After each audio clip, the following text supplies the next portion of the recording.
একাদশী ব্রত মাহাত্ম্য। ভদ্রশীলের কাহিনী। পুরাকালে গালব নামে এক মহান মুনি নর্মদা নদীর তীরে বাস করতেন। তার ভদ্রশীল নামে এক বিষ্ণু ভক্ত পুত্র ছিল। সে ছোটবেলা থেকেই বিষ্ণুমূর্তি বানিয়ে পূজা করত।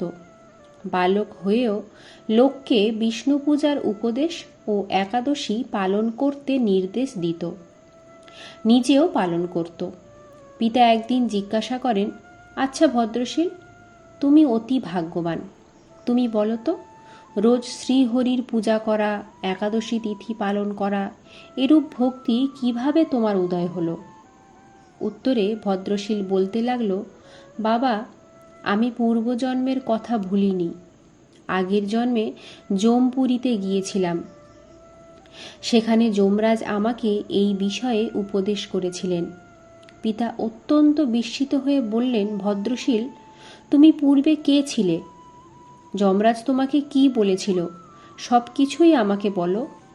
ভদ্রশীল বলল, বাবা, আমি পূর্বে চন্দ্রবংশের এক রাজা ছিলাম। তখন আমার নাম ছিল ধর্মকীর্তি। ভগবান দত্তাত্রেয় আমার গুরু ছিলেন। ৯,০০০ বছর আমি পৃথিবী শাসন করেছিলাম। বহু ধর্মকর্মও করেছিলাম। পরে যখন আমার অনেক ধনসম্পদ হলো, তখন আমি পাগলের মতো অধর্ম করতে লাগলাম। কতগুলি পাষণ্ড ব্যক্তির সঙ্গে আলাপ করতাম, আর কেবল কথা আলাপের ফলেই আমার বহুদিনের অর্জিত পুণ্য নষ্ট হয়ে গেল। আমিও পাষণ্ডী হয়ে গেলাম। তাদের কুযুক্তি নিয়ে যাগযজ্ঞ আদি পুণ্যকর্ম সবই বাদ দিলাম।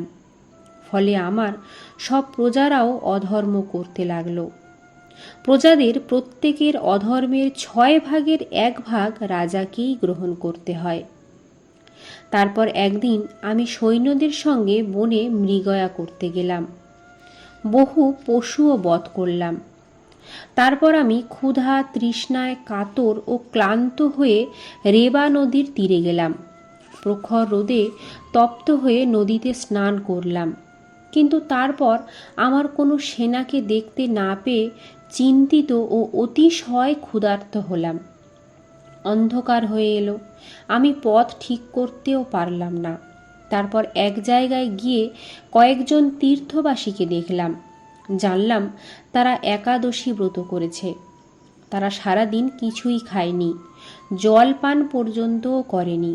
আমি তাদের সঙ্গে পড়ে রাত্রি জাগরণ করলাম।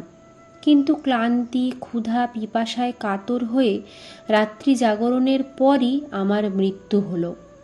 তখন দেখলাম বড় বড় দাঁত বিশিষ্ট ২জন ভয়ঙ্কর যমদূত এসে আমাকে দড়ি দিয়ে বাঁধল, আর ক্লেশময় পথ দিয়ে আমাকে টেনে নিয়ে চলল। তারপর যমপুরীতে পৌঁছালাম। যমরাজও দেখতে তখন ভয়ঙ্কর। যমরাজ চিত্রগুপ্তকে ডেকে আমাকে দেখিয়ে বললেন, পণ্ডিত, এই ব্যক্তির যে রূপ শিক্ষাবিধান তুমি তা বলো। চিত্রগুপ্ত কিছুক্ষণ বিচার করে ধর্মরাজ যমকে বললেন, হে ধর্মপাল, এই ব্যক্তি পাপ কর্মেই রত ছিল সত্য, কিন্তু তবুও একাদশীর উপবাসের জন্য সমস্ত পাপ থেকে মুক্ত হয়েছেন। তীর্থবাস ও রাত্রি জাগরণও করেছেন, তাই ওর সব পাপ নষ্ট হয়েছে। চিত্রগুপ্ত এই কথা বললে যমরাজ খুব চমকে উঠলেন। তিনি ভয়ে কাঁপতে কাঁপতে ভূমিতে দণ্ডবৎ প্রণাম জানিয়ে আমাকে পূজা করতে লাগলেন।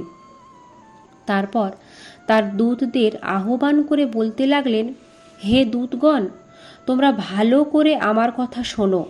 তোমাদের মঙ্গলজনক কথা আমি বলছি। যেসব মানুষ ধর্মরত, তোমরা তাদেরকে এখানে আনবে না।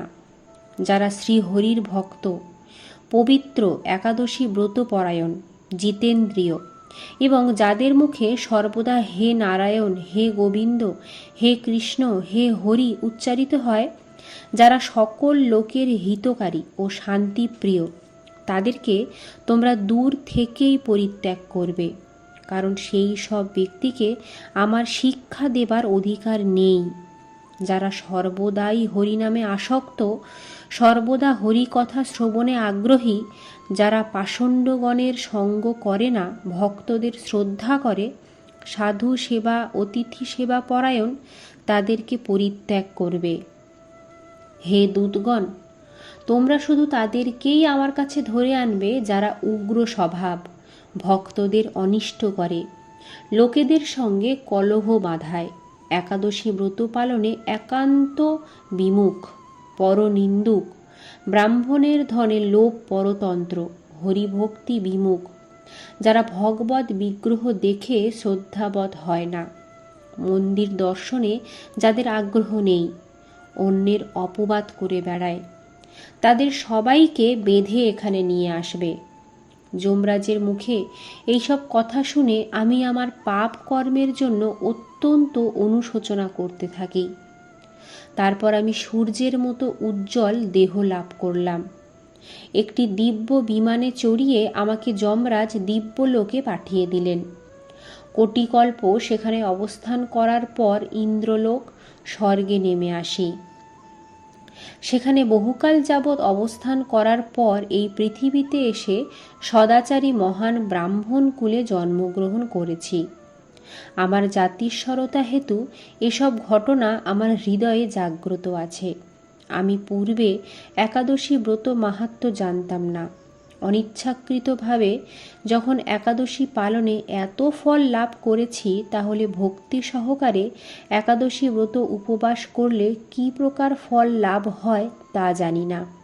তাই বৈকুণ্ঠ ধামে ফিরে যাওয়ার ইচ্ছায় আমি পবিত্র একাদশী ব্রত ও প্রতিদিন বিষ্ণু পূজা করব এবং অন্যদেরও এসব পালন করতে উৎসাহী করব। পুত্রের কথা শুনে গালবমুনি অত্যন্ত সন্তুষ্ট হয়ে ভাবলেন, আমার বংশে এই পরম বিষ্ণু ভক্তের জন্ম হয়েছে, তাই আমার জন্ম সফল, আমার বংশ পবিত্র হল। কটিরথ ও সুপ্রজ্ঞার কাহিনী।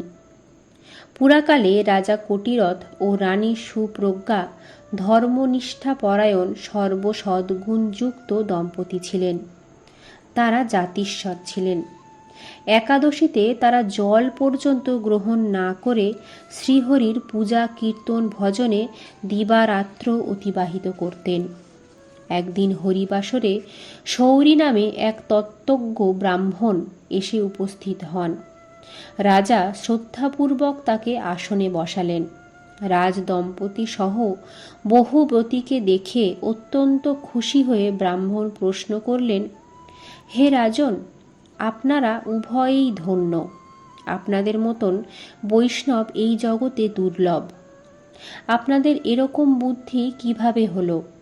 রানী সুপ্রজ্ঞা বললেন, আমরা পূর্বজন্মে মহা পাতকী ছিলাম, কিন্তু একাদশীর প্রভাবে যমদণ্ড থেকে মুক্ত হয়েছি।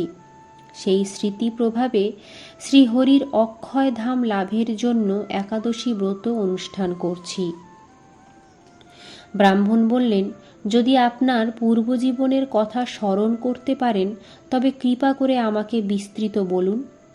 সুপ্রজ্ঞা বলতে লাগলেন, যদিও সেই কথা অপ্রকাশ্য, তবুও মহান বৈষ্ণব আপনার কাছে বর্ণনা করব। আমি পূর্বজন্মে চিত্রপদা নামে এক বারবনিতা ছিলাম। বহু পাপ কর্ম করেছিলাম। এই রাজা নিত্যদয় নামে এক শূদ্র ছিলেন। নানা অনাচারের জন্য জ্ঞাতি বন্ধুরা পরিত্যাগ করলে ইনি আমার আশ্রয়ে থাকলেন। আমরা স্বামী স্ত্রীর মতোই ছিলাম। একদিন মারাত্মক অসুখে পড়লাম। গায়ে প্রচণ্ড জ্বর। পীড়ায় কাতর হয়ে দিনরাত হে হরি, হে গোবিন্দ, হে নারায়ণ, আমাকে রক্ষা করুন বলে কাঁদতে লাগলাম।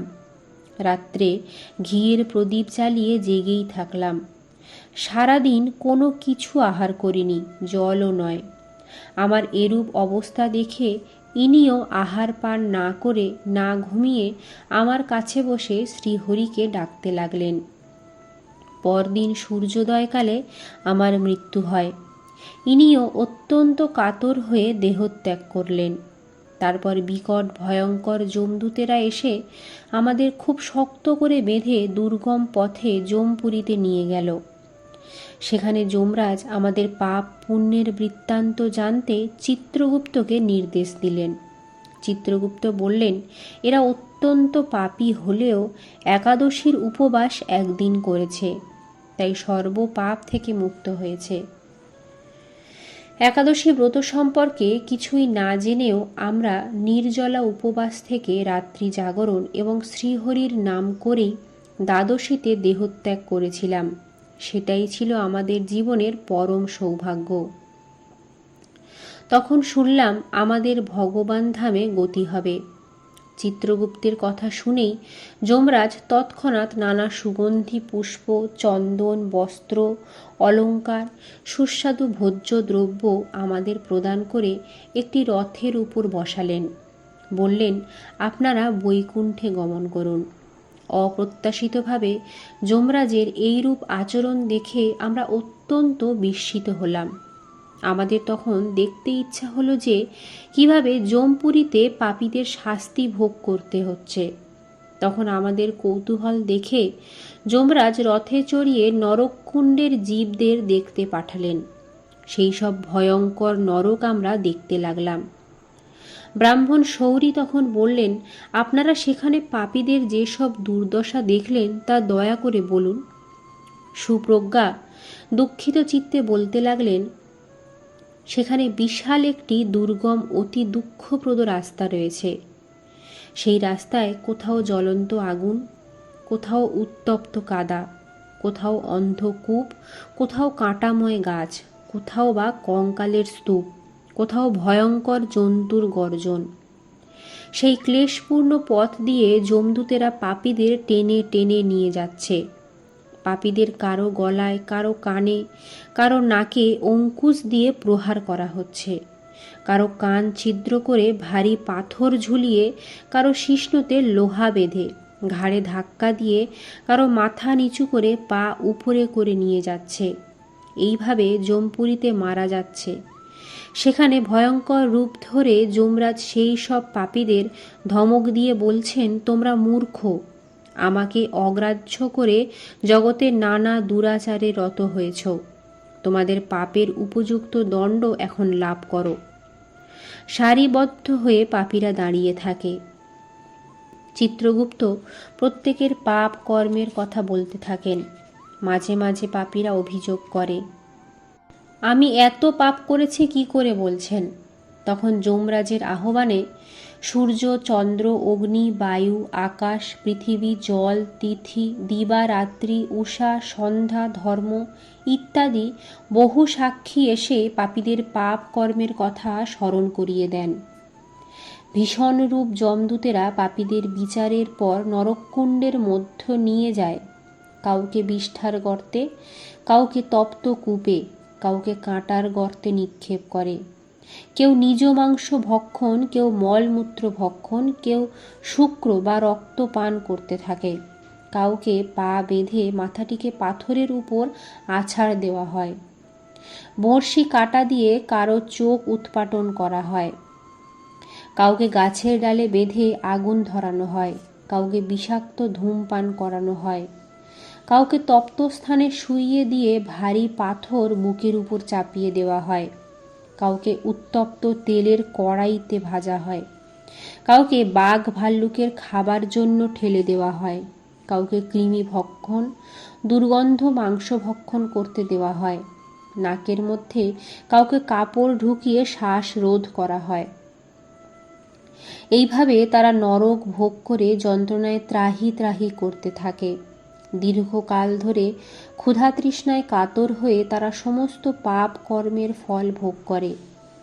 অবশেষে তাদের একটি পাপ যোনিতে জন্মগ্রহণের জন্য পাঠানো হয়। এইরূপে পাপীদের দুর্গতি পরিদর্শন করে আমরা দুজনে রথে চড়ে ভগবান ধামে গমন করলাম।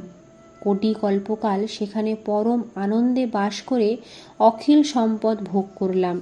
কিন্তু যে একাদশীর কৃপায় আমরা অপ্রত্যাশিতভাবে এমন সৌভাগ্য প্রাপ্ত হয়েছি, সেই একাদশীর মাহাত্ম্য জগতে প্রচার করতে আমাদের অভিলাষ হল।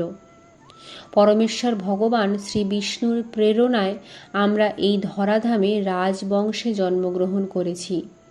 এই জন্মে একাদশী ব্রত আচরণ ও তার মাহাত্ম্য প্রচার করে সুখমৃত্যু লাভ করে শ্রী বৈকুণ্ঠে গমন করব।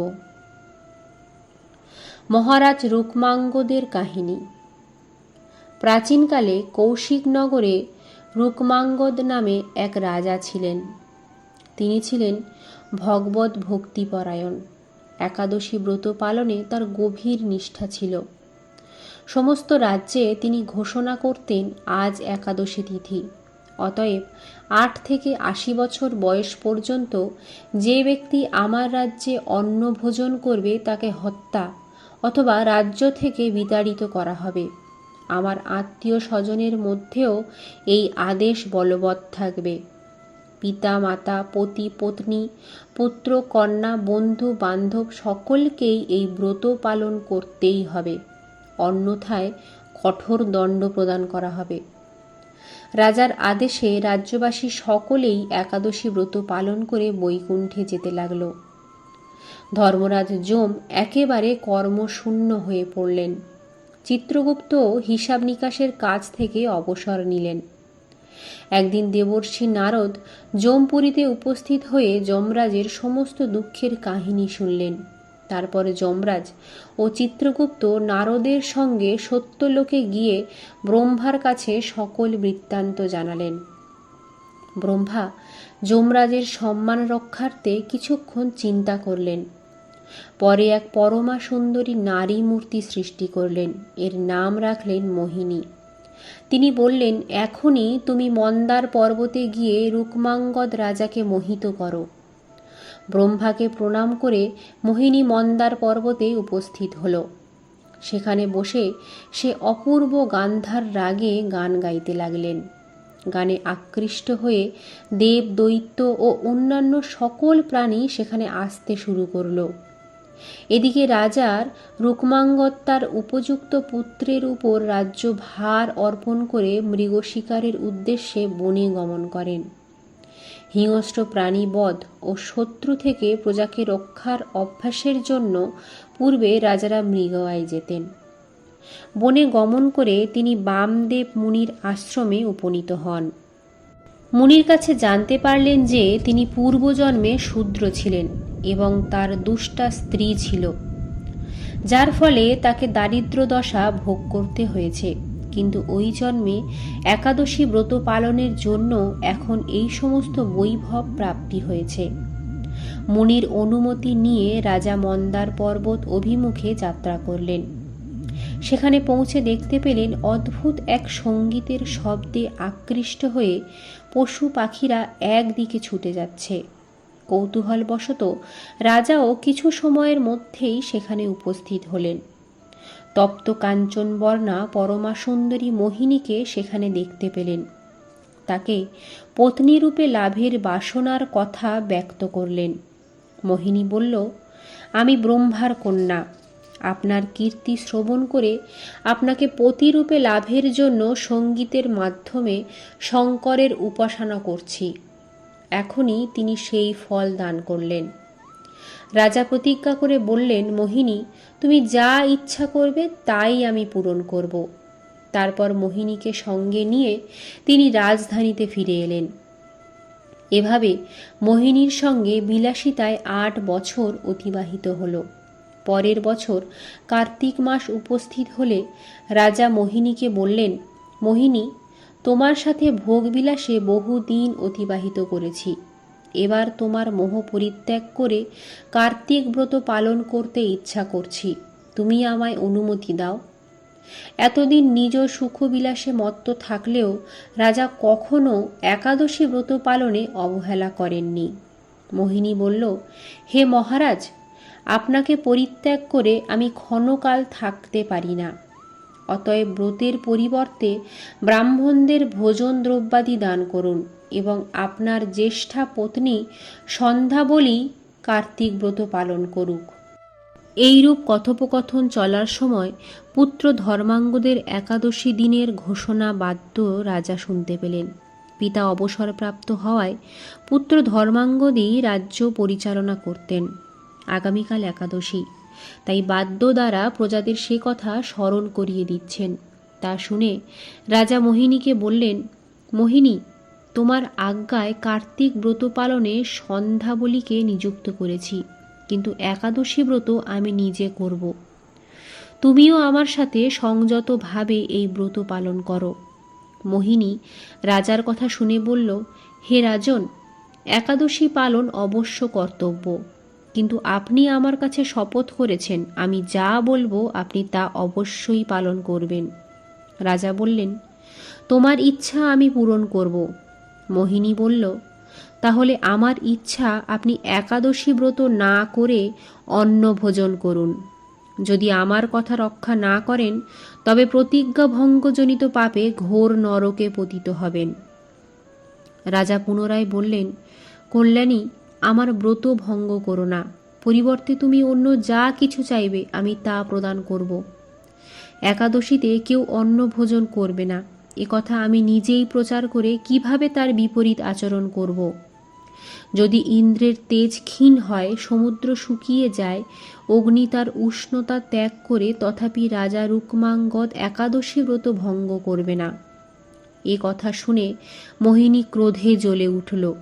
হে রাজন, আমার কথা না মানলে তুমি ধর্মভ্রষ্ট হবে, আমিও পিতার কাছে চলে যাব। এই বলে মোহিনী গমনোদ্যত হল। রাজপুত্র ধর্মাঙ্গদ এসে তার গতি রোধ করল। মাতা মোহিনীর কাছে সমস্ত ঘটনা শ্রবণ করল। পিতার কাছে মোহিনীর মনোবাসনা পূর্ণ করতে প্রার্থনা করল। উত্তেজিত হয়ে রাজা রুক্মাঙ্গদ বললেন, মোহিনী মরে যায় যাক, তবু আমি একাদশী ব্রত থেকে বিরত হব না। ধর্মাঙ্গদ নিজ মাতা সন্ধ্যাবলীকে ডেকে এনে মোহিনীকে সান্ত্বনা দিতে অনুরোধ করল। সন্ধ্যাবলীর শত অনুরোধেও মোহিনী শান্ত হল না। সে বলল, রাজা যদি একাদশীতে ভোজন না করেন তবে তার পরিবর্তে নিজ প্রিয় পুত্রের মস্তক ছেদন করে আমাকে প্রদান করুন। মোহিনীর কথা শুনে সন্ধ্যাবলী বললেন, মহারাজ, ধর্মহানি থেকে পুত্রের প্রাণ নাশ করাই শ্রেয়। পিতার থেকে মাতার স্নেহ শতগুণ বেশি, কিন্তু আজ মাতা হয়েও স্বামীর প্রতিজ্ঞাভঙ্গের ধর্মহানির আশঙ্কায় ও সত্য পালনের জন্য পুত্রের মমতা আমি ত্যাগ করছি।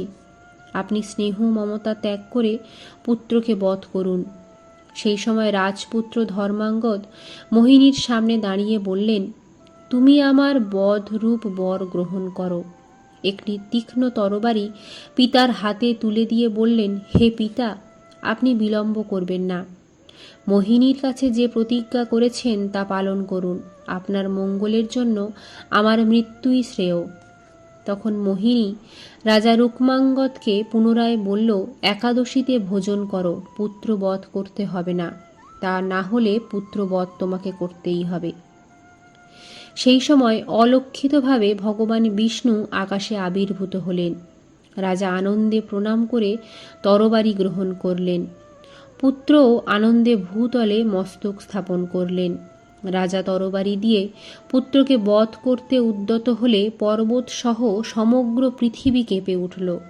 সমুদ্রে জোয়ার এলো, পৃথিবীতে উল্কাপাত হতে লাগল। তা দেখে মোহিনী মূর্ছিত হয়ে পড়ল। তখন ভগবান শ্রীহরি নিজের হাতে সেই তরবারি ধারণ করে বললেন, হে রাজন, আমি তোমার প্রতি বিশেষ প্রসন্ন হয়েছি। তুমি স্ত্রী পুত্র সহ বৈকুণ্ঠ ধামে চলো। এই বলে ভগবান অন্তরিত হলেন। তাই মানব জীবনে যে কোনো পরিস্থিতিতেও কি বালক কি বৃদ্ধ, স্ত্রী পুরুষ নির্বিশেষে সকলেরই একাদশী ব্রত পালন করা অবশ্য কর্তব্য। গর্গ সংহিতায় বর্ণিত একাদশী মাহাত্ম্য।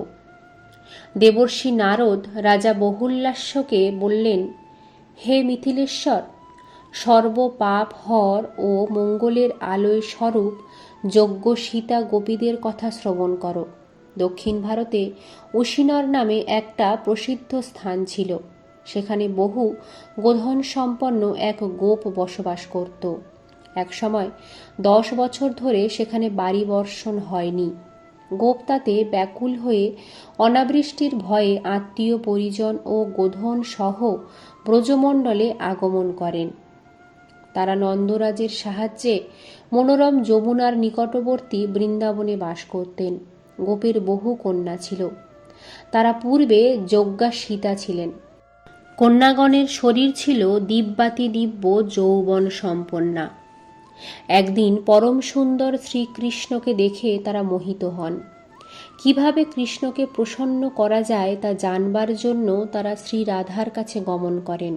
গোপীগণ বললেন, হে বৃষভানু নন্দিনী রাধে, শ্রীকৃষ্ণকে প্রসন্ন করবার কোনো শুভ ব্রত বিষয়ে আমাদের উপদেশ করো।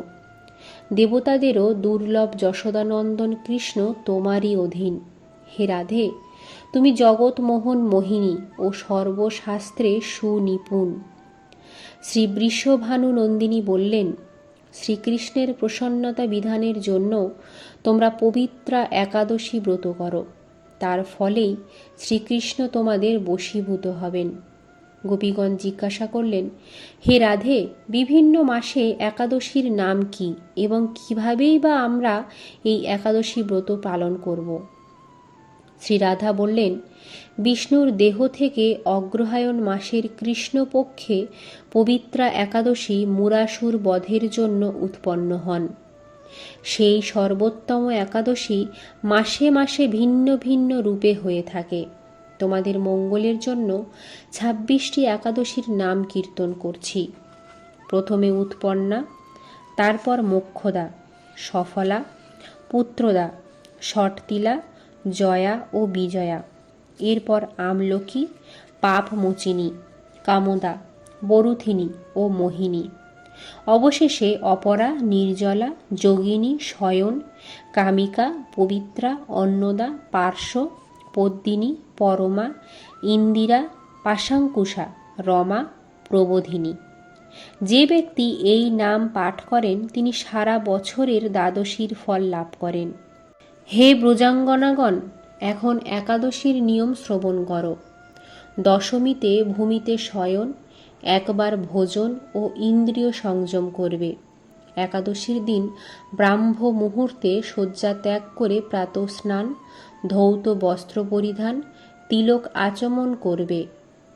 ভক্তিযুক্ত চিত্তে কেশবের পূজা অর্চনা ও নৈবেদ্য নিবেদন করবে। নীচ ও পাষণ্ডের সংসর্গ ত্যাগ করবে। ব্রতকথা শ্রবণ ও কৃষ্ণ গুণগানে রাত্রি জাগরণ করবে। দ্যুতক্রীড়া, তাম্বুল, পরনিন্দা, চৌর্য, হিংসা, ক্রোধ, মিথ্যা ভাষণ বর্জনীয়। দ্বাদশী দিনে দশমীর নিয়ম পালনীয়। গোপীগণ বললেন, হে মহাপ্রজ্ঞে, এই ব্রতের কাল ও মাহাত্ম্য আমাদের কাছে বর্ণনা করুন। শ্রী রাধে বললেন, দশমী যদি 55 দণ্ড হয় তবে তার পরের দিনের একাদশী ত্যাগ করে দ্বাদশীতে উপবাস করবে।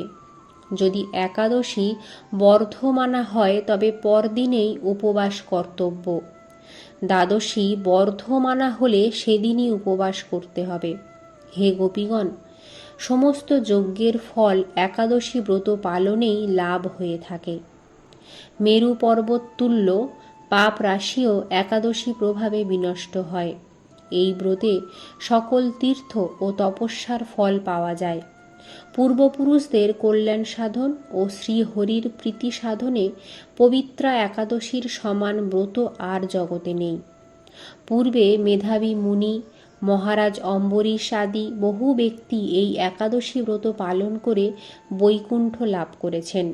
নারদ বললেন, হে রাজন, যজ্ঞাসিতা গোপীগণ শ্রী রাধার মুখে এই সমস্ত কথা শুনে কৃষ্ণ প্রাপ্তির জন্য যথাবিধি একাদশী ব্রত করেন। তাদের একাদশী ব্রতর ফলে স্বয়ং শ্রী হরি প্রসন্ন হয়ে অগ্রহায়ণ মাসের পূর্ণিমায় তাদের সাথে রাসলীলা করেছিলেন। ভিডিওটা ভালো লাগলে একটা লাইক করবেন। এরকম আরো ভিডিও পেতে আমাদের চ্যানেলটি সাবস্ক্রাইব করে পাশে থাকা বেল বাটনটি প্রেস করবেন। আপনারা আর কোন কোন বিষয়ের উপরে ভিডিও পেতে চান আমাকে কমেন্টে লিখে জানাবেন। দেখা হচ্ছে পরবর্তী ভিডিওতে।